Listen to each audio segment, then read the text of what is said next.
మధ్యలో ఒక 0 యాడ్ అయింది. ఇక్కడ లెఫ్ట్ సైడ్ 2 డిజిట్ల మధ్యలో ఒక 0 యాడ్ అయింది. రైట్ సైడ్ కూడా 2 డిజిట్ల మధ్యలో ఒక 0 యాడ్ అయింది.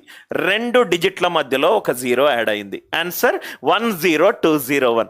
సపోజ్గా 2 1s మధ్యలో 2 0లు యాడ్ అయ్యాయి. లెఫ్ట్ హ్యాండ్ సైడ్ 2 1s మధ్యలో 2 0లు యాడ్ అయ్యాయి. 2 డిజిట్ల మధ్యలో 2 0లు పెడుతున్నాను. రైట్ హ్యాండ్ సైడ్ కూడా 2 డిజిట్ల మధ్యలో 2 0లు పెడతాను. 2 డిజిట్ల మధ్యలో 2 0లు పెడతాను. I hope the idea it is clear. Idea clear అనుకుంటా. స్లోగా ఎలిమెంటరీ కాన్సెప్ట్ నుంచి డిస్కస్ చేసి ఎగ్జామ్ ప్రీవియస్ ఇయర్ క్వశ్చన్స్ వరకు మనం తీసుకెళ్దాం. 11 square is 121. 101 square. 2 1s మధ్యలో ఒక 0 పెట్టాను. 2 డిజిట్ల మధ్యలో ఒక 0 పెట్టాను. రైట్ హ్యాండ్ సైడ్ కూడా 2 డిజిట్ల మధ్యలో ఒక 0 పెట్టాను. రైట్ హ్యాండ్ సైడ్ కూడా 2